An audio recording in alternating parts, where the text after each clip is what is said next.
Buenas chicos, ¿estáis ya todos preparados? Pues empecemos. Hoy vamos a ver las leyes de Mendel. ¿Sabéis quién era Mendel, no? El padre de la genética moderna. Y sus leyes predicen cómo va a ser un individuo partiendo de los rasgos de sus padres y abuelos. Primera ley de Mendel o ley de la uniformidad en F1. Al cruzar un individuo homocigótico dominante con un individuo homocigótico recesivo, el 100% de la primera generación F1 serán híbridos iguales. ¿Pero what?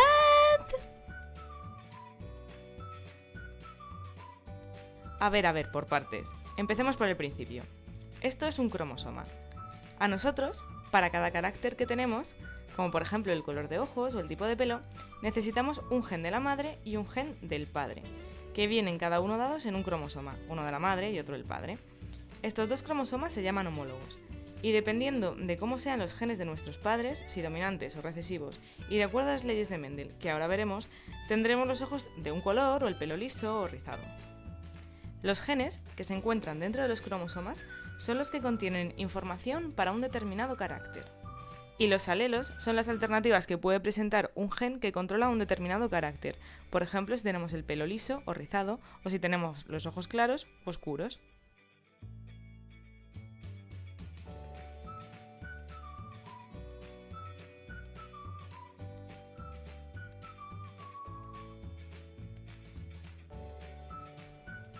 Por último, vamos a pasar a aclarar qué es homocigótico y heterocigótico. Homocigótico es cuando los dos alelos para un determinado gen son idénticos, por ejemplo, AA mayúscula, que sería dominante, o AA minúscula, que sería recesivo. El individuo en este caso es puro para este carácter.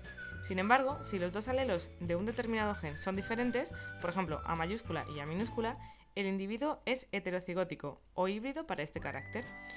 Y en este caso se expresa el carácter correspondiente al alelo dominante, es decir, el A mayúscula. Vale, pues con estos conceptos aclarados, yo creo que ya podemos entender un poco mejor qué era lo que decía la primera ley de Mendel. Para ello vamos a utilizar el típico ejemplo de los guisantes que Mendel utilizó en sus propios experimentos, donde el amarillo es el dominante, A mayúscula, y el color verde es el recesivo, A minúscula. Recordemos lo que decía la primera ley de Mendel o ley de la uniformidad. Al cruzar un individuo homocigótico dominante AA mayúscula con un homocigótico recesivo AA minúscula, el 100% de la primera generación F1 serán híbridos iguales. Muy bien, pues tenemos la generación parental, que serán los progenitores, en este caso el homocigótico dominante, que es el guisante amarillo, AA mayúscula, y el homocigótico recesivo, que es el guisante verde, AA minúscula. Estas dos plantas serán fecundadas y se van a obtener los gametos por meiosis. Y cada gameto tendrá la posibilidad de unirse a cada uno de los dos gametos del otro progenitor. Es decir, cada A mayúscula del guisante amarillo tendrá la posibilidad de unirse a cada A minúscula del guisante verde. En este caso, todos los resultados posibles van a ser iguales, A mayúscula, A minúscula. Por eso, ley de la uniformidad en F1. F1 será la primera generación filial. Los hijos, por así decirlo. Y al ser el amarillo, A mayúscula, dominante sobre el verde, A minúscula, todos los guisantes van a ser de color amarillo. Al conjunto de genes de los guisantes, a la A mayúscula y a la A minúscula, es a lo que vamos a llamar genotipo, y al que todos los guisantes sean de color amarillo es a lo que vamos a llamar fenotipo, la expresión física del gen.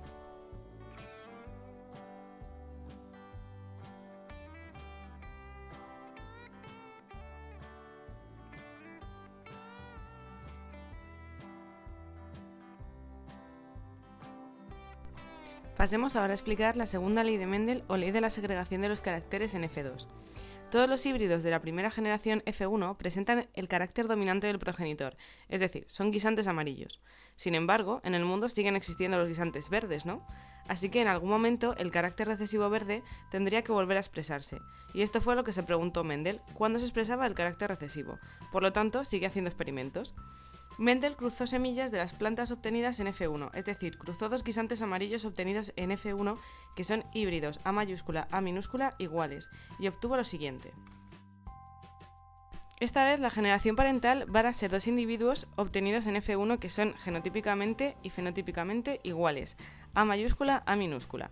Otra vez se va a producir la fecundación y se van a obtener los gametos por meiosis. Cada gameto podrá unirse a cada uno de los dos gametos del otro progenitor, pero esta vez, en la nueva generación, no todos los individuos van a ser iguales. En este caso vamos a tener 3 genotipos diferentes y 2 fenotipos diferentes también. En 3 de los genotipos aparece la A mayúscula, que es el dominante, por lo tanto, 3 de los guisantes serán amarillos. Y el genotipo A minúscula corresponderá con el guisante verde. Por lo tanto, para que un alelo recesivo se exprese, tenemos que obtenerlo de los dos progenitores. Y si el tema de las rayas os raya, también podemos hacer un cuadro para explicarlo, en el que colocamos siempre los gametos de cada uno de los individuos, uno en horizontal y otro en vertical.